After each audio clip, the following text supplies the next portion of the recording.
തദ്ദേശ തെരഞ്ഞെടുപ്പിൽ വെൽഫെയർ പാർട്ടിയുമായുള്ള നീക്കുപോക്കിൽ മുസ്ലിം ലീഗിന് മുന്നറിയിപ്പുമായി സമസ്ത മുഷാവറ അംഗം ഉമർ ഫൈസി മുക്കം. ജമാഅത്തെ ഇസ്ലാമിയുമായി കൂട്ടുകെട്ട് വേണ്ടെന്നും സമസ്ത ഇവരെ അകറ്റി നിർത്തിയിട്ടുണ്ട് എന്നും ഉമർ ഫൈസി മുക്കം പ്രതികരിച്ചു. തദ്ദേശ തിരഞ്ഞെടുപ്പിൽ വെൽഫെയർ പാർട്ടിയുമായി മുസ്ലിം ലീഗ് പരസ്യപ്രഖ്യാപനം നടത്തി തന്നെ പ്രാദേശിക നീക്കുപോക്കുകൾ നടത്തുന്നുണ്ട്. മലപ്പുറം, കോഴിക്കോട് ജില്ലകളിൽ വിവിധയിടങ്ങളിൽ UDF വെൽഫെയർ പാർട്ടിക്ക് സീറ്റുകൾ നൽകുകയും തിരിച്ച് സഹകരിക്കുന്നുമുണ്ട്. ഈ പശ്ചാത്തലത്തിലാണ് ഉമർ ഫൈസി മുസ്ലിം ലീഗിന് മുന്നറിയിപ്പ് നൽകുന്നത്.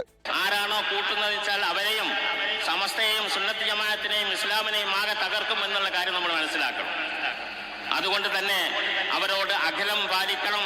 സമസ്ത നിർത്താൻ നമ്മൾ പഠിക്കണം. അതിന്റെ അപ്പുറം അവരുമായിട്ടൊരു കൂട്ടുകെട്ടോ ഓരോരോ സൗഹൃദമോ വേണ്ടതില്ല. സമസ്ത ജമാഅത്തെ ഇസ്ലാമിയെ നേരത്തെ തന്നെ അകറ്റി നിർത്തിയെന്ന് ഓർമ്മിപ്പിച്ചുകൊണ്ടാണ് മുസ്ലിം ലീഗിനോട് സഹകരിക്കരുത് എന്ന് ഉമർ ഫൈസി പറയുന്നത്. രാഷ്ട്രീയത്തിന്റെ പേരിൽ അവർ കൂട്ടുകൂടാൻ ശ്രമിക്കുമെന്നും അദ്ദേഹം പറയുന്നു.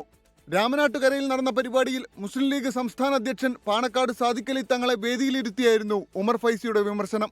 വെൽഫെയർ UDF ബന്ധത്തിൽ നേരത്തെ കാന്തപുരം വിഭാഗവും വിമർശനവുമായി രംഗത്തെത്തിയിരുന്നു. സമീർ ബിൻ കരീം, 24 തിരൂർ. ലോകത്തെവിടെയായാലും ഏത് സമയത്തും 24 വാർത്തകളും ഓഗ്മെന്റഡ് റിയാലിറ്റി പാക്കേജുകളും എക്സ്പ്ലെയിനറുകളും വിശദമായി കാണാൻ ഞങ്ങളുടെ YouTube ചാനൽ നിങ്ങൾക്ക് സബ്സ്ക്രൈബ് ചെയ്യാം.